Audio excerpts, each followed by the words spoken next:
cannot be more excited to announce that we have just launched 9 free music production tools that you can use right now for nothing. So in this video, I'm going to go over what those 9 free tools are and how you can use them. So if you head over to yourlocalmusician.com/free tools, you'll come to this page right here. And as you can tell, we've got a bunch of free tools that will help you with your beat making, your mixing, music theory, and even down to project planning. So to get into the first one, it's simple. It's just a tap tempo tool. So if you head into the page, you'll notice that the tool is very, very simple, designed to operate in exactly the same way that a tap tempo tool would in general, but in a browser. All you have to do to use it is that you would play your sample or your track and then just come over here and start to tap.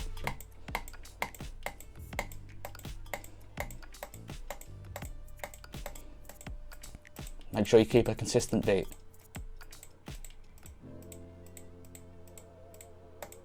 So we're around 136 there. So that's the first tool, tap tempo. So if you want to use that, there'll be a link somewhere around on the screen. The second tool that we've developed is one of my favorites, funny enough. This is the Chord Notes Finder.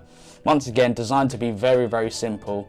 Basically, what this does is that if you know the name of a chord, for instance, you're in a band or you're in any sort of situation where you've been handed a chord progression, and let's face it, let's say if you don't know a lot of music theory, you know what the name of the chord is, but you don't know the notes within that chord in order to be able to play it, what you can do is come along to this tool and enter the name of the chord, hit get notes, and you'll be presented with the actual notes that are within that chord. I'd really highly recommend using this one, and to get rid of that, you'll just hit clear overall and you can start again onto the next chord. That's great. So similar to the first one, the third tool is the chord identifier.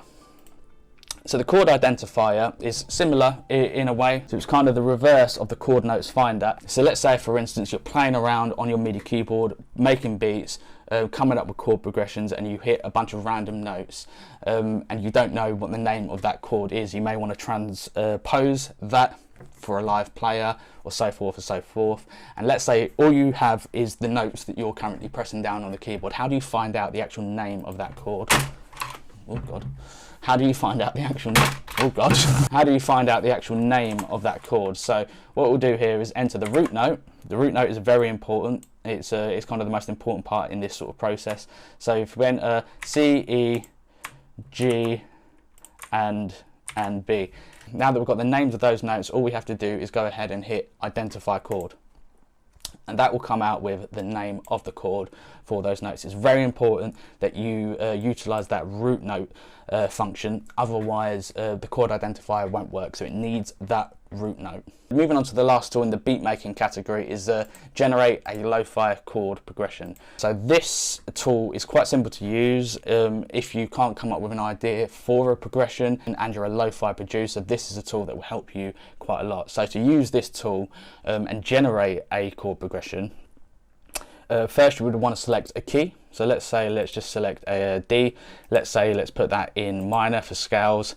And in terms of sort of like the chord style that you want it to produce, you've got an option here of basic triad, 7th chords and 9th chords. We are going to add to this further, but you've got the building blocks here to generate a really good lo-fi progression. So once you've selected what you want the chord style to be, all you've got to do is hit generate progression. And what it will do is generate a full-blown progression for you right there. So we've got 3 chords overall. So we've got the G sharp minor 7th, flat 5th, that's repeated, and then the F major 7th going down to the E minor 7th. So that is a chord progression that you can then take into your DAW and start to play around with and make a song around. So moving on to the next section. So this is a section that I do plan on expanding through quite a lot. But at the moment, the tool that we have is a delay and reverb time calculator. So basically what this does is, based on your BPM, it will give you the ideal delay and reverb time settings. So let's put in 120 beats per minute and we'll hit calculate.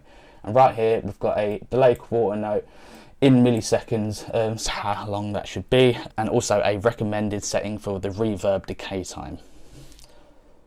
So moving on to the last couple of tools, before my trusty mic dies on me and we switch over to this one, so hopefully this one's working. Next is the scale degree calculator.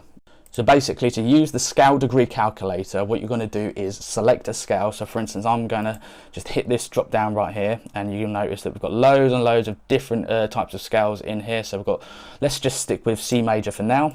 So basically what you want to do here is enter a note, and when you hit calculate scale degree, it will tell you basically what position of the scale that note falls into within that scale. So if we hit G, so within the scale of C major, G is the 5th degree of the selected scale. So it's the 5th note within the scale itself. Pretty handy tool. So moving on to the scale generator. Now this is one of my favorite tools, because basically what this does is, let's say you've create a song or create a sample in a certain key, and you want to know what scales you can play to that key in order for it to fit and sound good ultimately. So let's enter just the key of C here. So when we hit generate scales, it's going to give us a list of all the scales and the notes within those scales that we can play that would fit within the key of C. So we've got C major, natural minor, harmonic minor, and so forth, melodic minor, Dorian, and so forth. Loads and loads of different scales that you can all play that fit within the key of C. So moving on to the last two tools that they're going to help you with your project planning overall is first the music streaming royalties calculator. Now this is very, very simple. You've probably seen tools like this before. We are developing this out. It's going to be hefty. It's going to be very, very good overall. It's fucking great right now. So basically what you'll do is, let's say for instance you've released the song and you want an idea of how much Spotify is going to pay you for the streams on that song. So on average Spotify pays this amount per stream, and we've got Apple Music, YouTube and everything in there. So let's say we own 100% of that song and we have had that amount of streams. Let's hit calculate, and this tool is estimating that your estimated royalties should be around $30 from that amount of streams, and when you own 100% of the song overall. So let's say for instance you're a producer and you've got a split. For instance, I've helped produce a guy called Weirdo quite a lot, and I own roughly around 33% of some of those songs that I've produced. So if I entered 33% and I hit calculate, roughly from that same amount of streams, depending on the artist percentage that I have, for instance as a producer, I've earned around $9.90 from that amount of streams. So wicked. Good one to use. And the last on the list is the recording studio time rate calculator. So if we click into that tool, this tool will basically help you as an engineer figure out how much you are owed for your recording studio time. So let's say in dollars that your rate per hour is roughly $20. So we've set that rate per hour as $20. So let's say you're doing this on a project basis. So let's say you're doing 5 sessions. We'll add a session by hitting add session. Let's say each of those sessions is 4 hours long. 4, 4, 4. And now when we hit calculate total, $400 is the amount that you would be owed. So everyone, flood to those tools, use them, abuse them, give me some feedback as to how we can actually improve these tools, or even give me some ideas in the comments for free tools that you would like to see within this collection of tools that we've released here. So everywhere, there'll be links everywhere for all of those tools, and yeah, please do go ahead and use them, and I look forward to hearing your feedback. Thank you very much. Boom.